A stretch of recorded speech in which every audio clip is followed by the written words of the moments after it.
Hi, guys. Welcome back to another paranormal podcast. This is Matt Harvey with Deep Woods Paranormal. So, today we're going to be talking about a little bit more about the jail. And as you guys know, if you listen to my last podcast, I did survive going to Joe's camp and camping on his property. So, it was interesting. I don't know how much evidence we actually collected, but I did have, me personally, I had a lot of personal experiences that I hope I documented on the camera. I have not started reviewing the video yet or the audio. I'm hoping that we got some of the stuff that happened, the tree knocks that happened right next to me, literally within feet of me. I'm hoping we caught that on video. Um, when I turned to look back, there wasn't anything there. So let's start from the beginning. Okay, so last weekend, I went up to Joe's camp. I spent Saturday night and Sunday night there to do a Bigfoot expedition on his property. We had the opportunity to go over to a gentleman named David's house. David has also been researching the paranormal for quite a long time. And so essentially, um, we were able to pick his brain, Joe and I, and talk to him.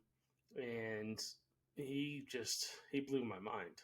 This guy's a very, very smart guy, very intelligent. Um, he's been experiencing Bigfoots since he moved to his property, kind of like Joe.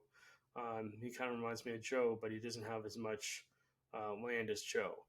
But the forest, he's right across the street from the forest. I mean, literally about 10 feet, maybe 12 feet. It's a very narrow road.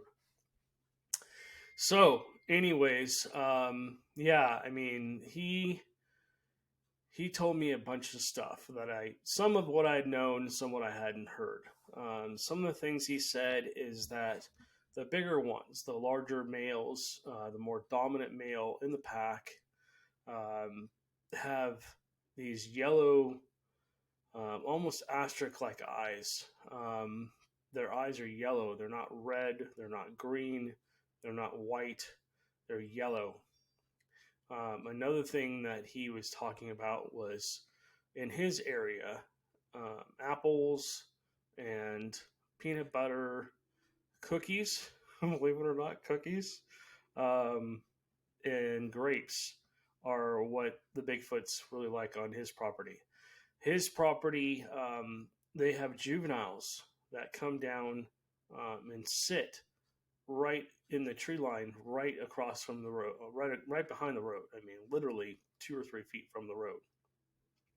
And they'll sit there and they'll climb up the tree. Supposedly, I've never seen a Bigfoot climb up a tree, but I've heard multiple witnesses talk about it. So he says that they get up in the trees, and these are juveniles. These are, they're not the big ones. They're not 13, 14 feet tall. They're probably between, 6 and 8 feet tall, and they probably go 200 or 300 pounds. They're probably my size and my build, more than likely. We didn't really get into too much details about size and shapes of them, but he did say they were juveniles. So they come down to his property, and they essentially will kind of make some noises and let them know that they're there. Um, David also owns a few dogs, so I apologize. My phone's going crazy. We are under a severe thunderstorm watch right now, probably to a severe warning later tonight. So we have some weather coming in, possibly. Anyways, that's why I want to get this podcast out as quick as possible. I want to be ahead of the storm, literally. Um, on top of going to David's, we were able to go down into. He told us about a place down the road from his place, and it's still the national forest. It's the same forest Joe lives in. The forest down there is massive. I mean, just miles and miles and miles of just forest, thick, dense forest. And so what we did was, after we left David's house that afternoon, he told us where to go. Joe and I went and visually looked. We just drove about 2 or 3 miles an hour down the road, because that's where David says he sees them. And he said David has had 4 or 5 encounters on that road going through the national forest over there. Unfortunately, it got out that he had some sightings, and so everybody in his area decided, oh, well, I got to go check that out too. And so essentially, it became a very popular spot. And essentially, what was there is there's deer and there's hogs. And what happens at night is these Bigfoots will go through and herd these deer and hogs into a slaughter area, and essentially they'll grab them and kill them. I've heard that they break off their legs and stuff like that. That's something that we found at Joe's place. We found a deer carcass, all the legs missing, and just I've told this story many times, but essentially, Christy and I walked out, and there's deer carcass, and so we went traveling up into the area of his woods on his property, and long story short, we walked through a path area that had some trees, some shrubs that were kind of narrow to get through. And we went up another about 15-20 feet and kind of turned back around. When we came back down, something had pulled a piece of tree limb through that hole where we walked through. And then we found the deer carcass essentially up by where we were, literally like 30-40 feet from us. So anyways, yeah, that was interesting. Okay, so let's get back to David in the national forest. So as Joe and I were driving through, we were looking for signs of Bigfoot. We were looking for trees bent over. We were looking for, basically tree structures, loops. We wanted to see if we could see any footprints in the mud. The mud was basically, the ground was pretty dry, so there wasn't any footprints. But it had rained the night before. So essentially that's what we did. We went and looked, and we saw a lot of stuff. I mean, we saw a lot of markers. There was teepees where there's a tree that has basically a dead tree trunk pushed up against it, and all these sticks and stuff, and they form these little structures. Not exactly sure what they mean at this point, but it was interesting. So, and then there was like trees where they were literally bent over, pine trees, literally bent all the way over.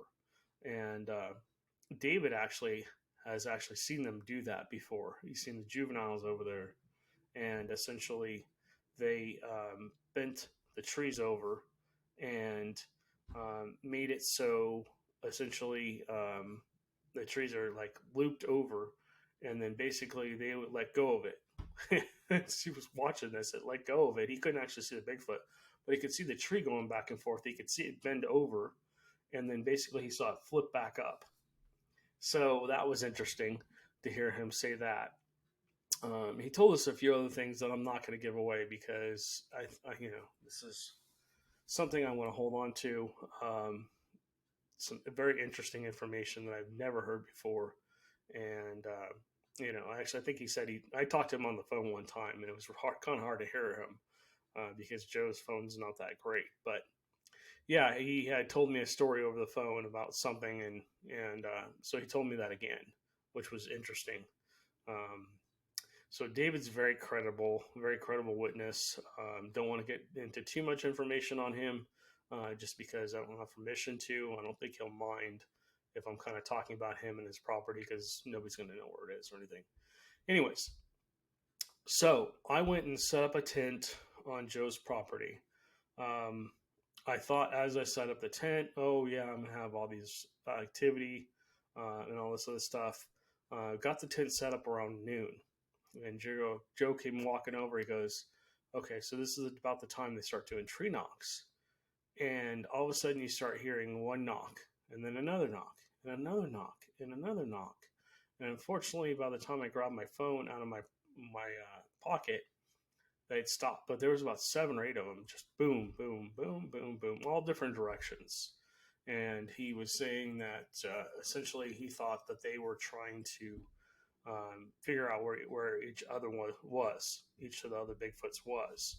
Um, Not sure if they were coordinating some hunting or if they only do that at night out there. But I did leave offerings. So some of the things that I brought up there before I talked to David were corn. Supposedly I like corn. I left a bottle of water, and I left some jam on a plate as well up there for them. And so there was all that stuff. And then after talking to David and hearing what he had to say, they seemed to really like peanut butter. So he told me, take a paper plate, smear the plate with peanut butter, put cookies on top. I like Oreos and Nutter Butters, apple slices, and um, what else did I put on there? I put some more jam on there, some wild huckleberry jam or whatever it was that I heard that they really like, and a few other things that supposedly was supposed to, treat them. And I left that on the third stump. If you watch our YouTube show, which I'm still editing the video, that should be in that YouTube show coming up probably in a couple weeks. So yeah, that's basically Joe's camp. So also another experience I had, and then like I said, I hope I got it on camera. On the front left side of Joe's property, there's a cane field. I mean, it's big. It's probably 100 square feet or more. Maybe, actually probably bigger than that. It's probably half an acre, maybe more than that. And then basically that leads basically to his fence line on the front of his property. And then there's the road, and then if you cross the road, there's more trees and stuff on the other side. So essentially what I was doing, I decided to walk back down there and try to see if I could go through one of the holes that they had created. Like the bamboo literally was split about 3 or 4 feet wide. So I decided to go trekking through there. And as I'm trekking through there, I hear a crunch. And I looked around. I'm like, wait, where are the dogs? Dogs weren't with me. They were up. I could hear them up by Joe's camp, about 100 feet or so away. And so as I'm sitting there, I'm going, okay, what the hell just stepped on a branch? And then a few minutes later, I hear a tree knock, literally maybe 10 feet, 15 feet away from me to my right. Looked over there, had the camera rolling that whole time, so I hope I got it. If you're watching our YouTube channel, be looking for that. But God, the bamboo, God, there's bamboo bent over everywhere, like snapped at the base, still green. Just something I tried. I grabbed hold of the bamboo and I tried to twist and turn this stuff. It doesn't move. But something just snapped it right off. I mean, twisted and snapped it off. Snapped it off. Excuse me.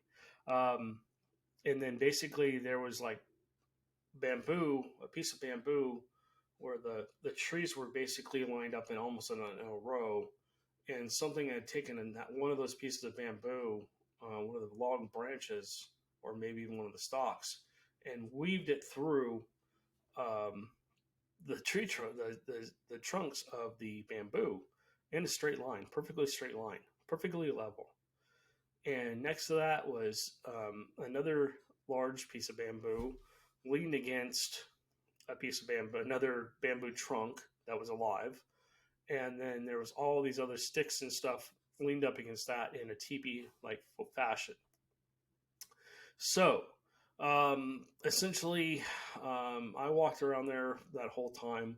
Another thing that kind of creeped me out, but also was cool, that night, Saturday night, my first night there, I finally went to bed around, I don't know, 1 or 2 or something like that. On Joe's property, they're the most active. They're active all the time. I mean, Joe sees them during the day and hears them at night and stuff like that. But they're most active between 10 and 6 a.m.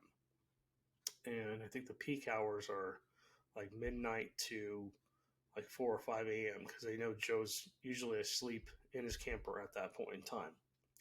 So essentially, I woke up around 2. and basically needed to go take care of some business. And as I'm laying there, it was freezing. It was probably 27 degrees, 26 degrees. I think it was colder than that. According to my phone, it was 27. No cell phone reception on this property for some weird reason.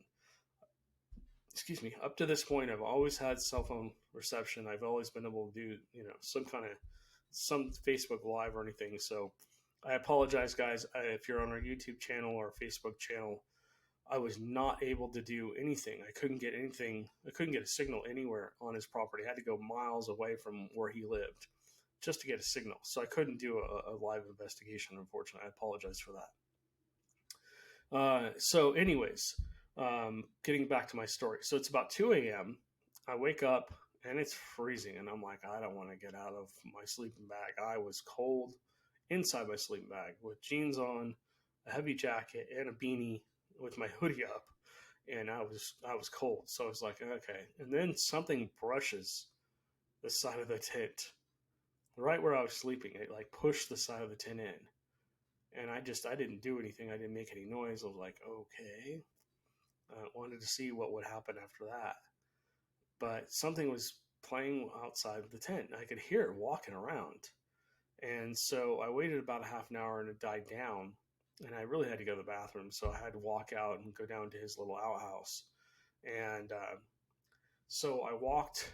As soon as I go to unzip the tent, you hear the zzz, there's this squawk, and it wasn't a whoop, and it wasn't a scream. It was somewhere in between. Some kind of like almost like somebody just screaming bloody murder.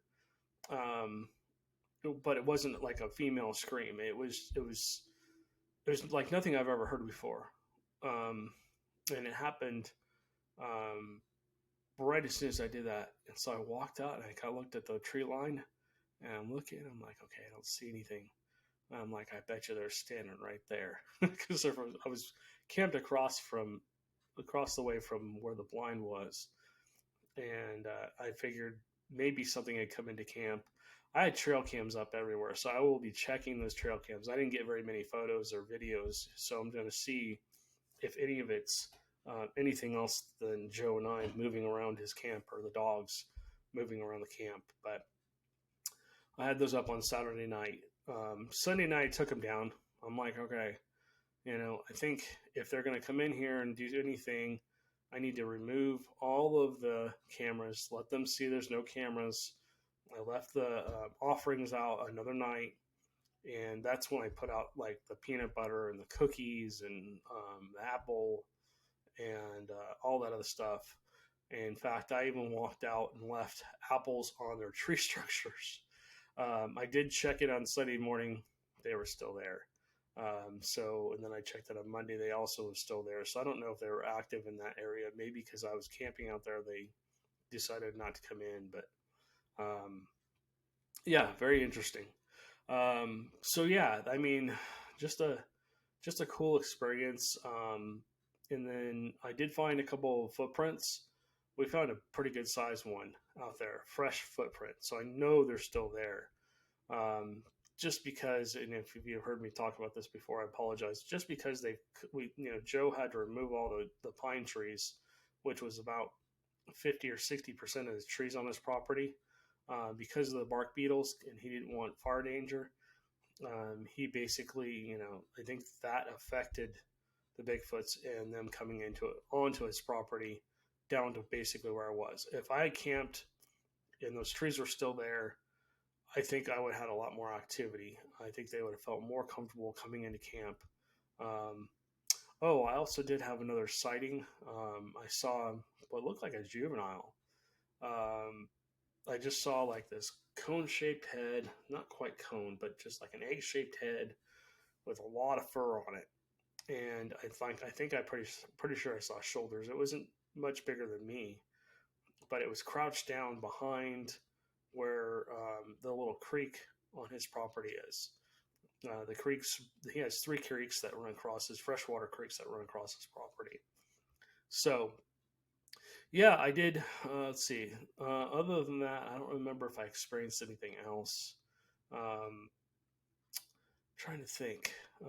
When we went out with David, we actually went back out Saturday night with David onto the national forest, and we had two thermals.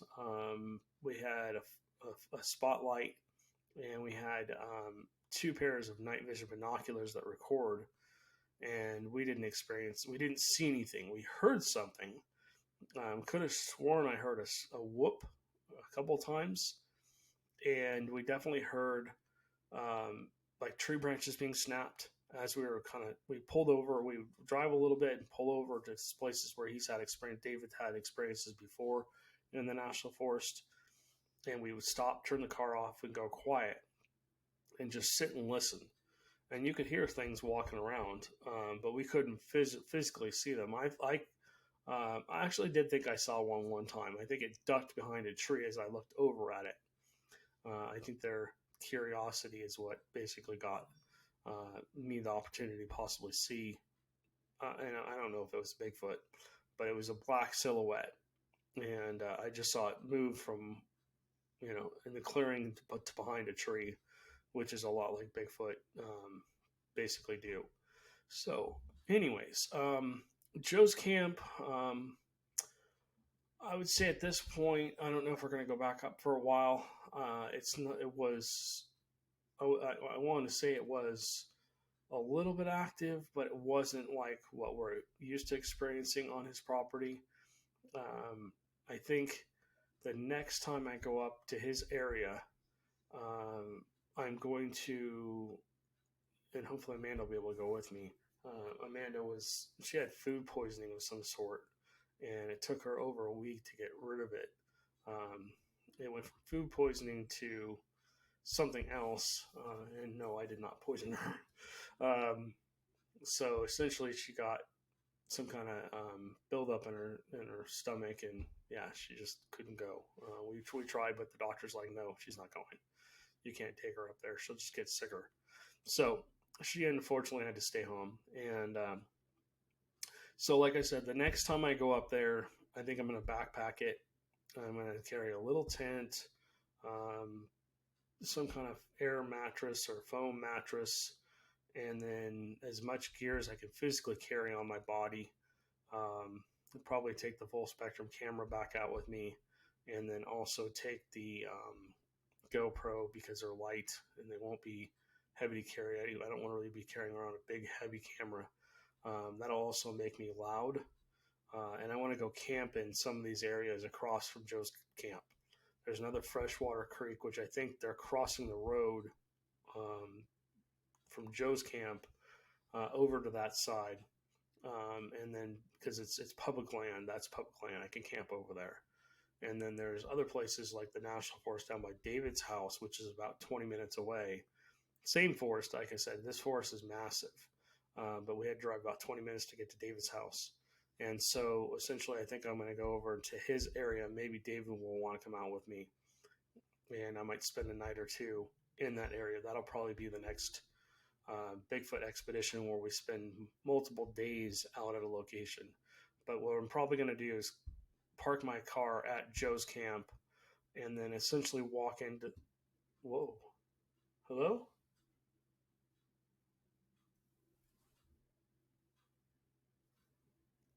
Whoa. I don't know if you can see that. Something just said something right to my right ear. Hello? I've got goosebumps from head to toe. I'm sorry, I didn't understand you.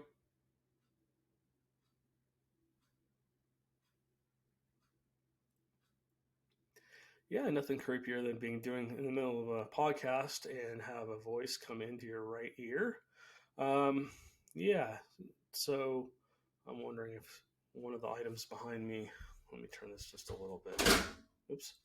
So we've got the haunted doll. We've got this binoculars for the theaters. We've got, of course, the dog's ashes, and then we've got that thing. It's a little dragon that came from an estate sale where somebody had just died. So I don't know what they were saying, but pretty interesting. Anyways, guys, so I'm going to wrap this up. It's getting a little long. More Bigfoot expeditions coming. I'm not exactly sure when or where we're going to be going. I definitely want to get back out to a couple of the places that we haven't been to for a while and see if there's more activity during this time. I want to go back to that one location where I saw the Bigfoot or whatever it was walk through that essentially that opening. It almost looked like a doorway, but I don't want to go alone. So I usually feel pretty safe going out and Bigfoot researching and stuff on my own, by myself, middle of the night till 3 or 4 o'clock in the morning. It doesn't really bother me that much, but I just felt like if I crossed through that doorway, and you can go back and watch our Bigfoot videos on our YouTube channel.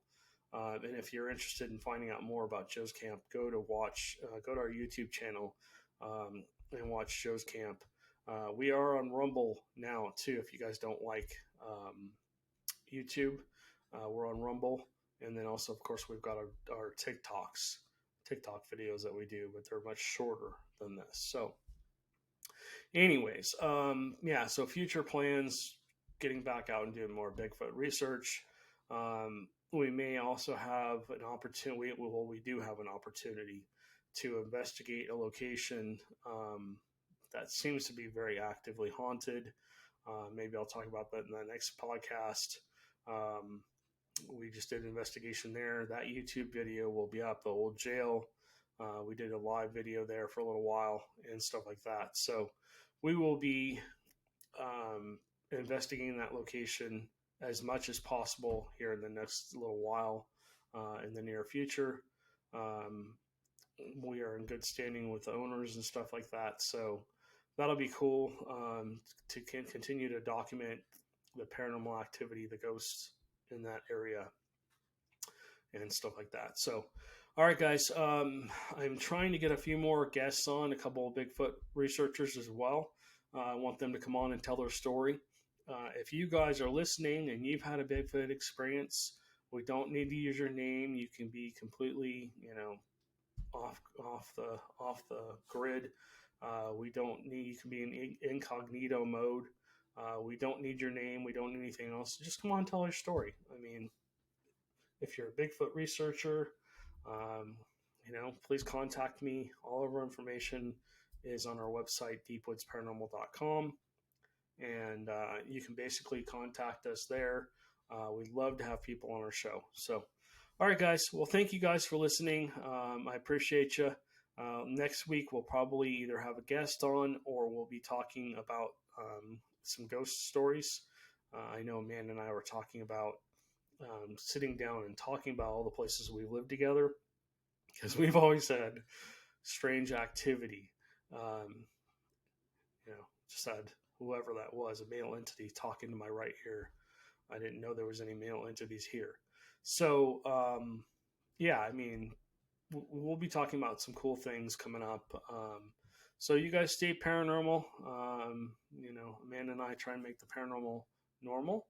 And we appreciate you guys. And we'll talk to you guys soon.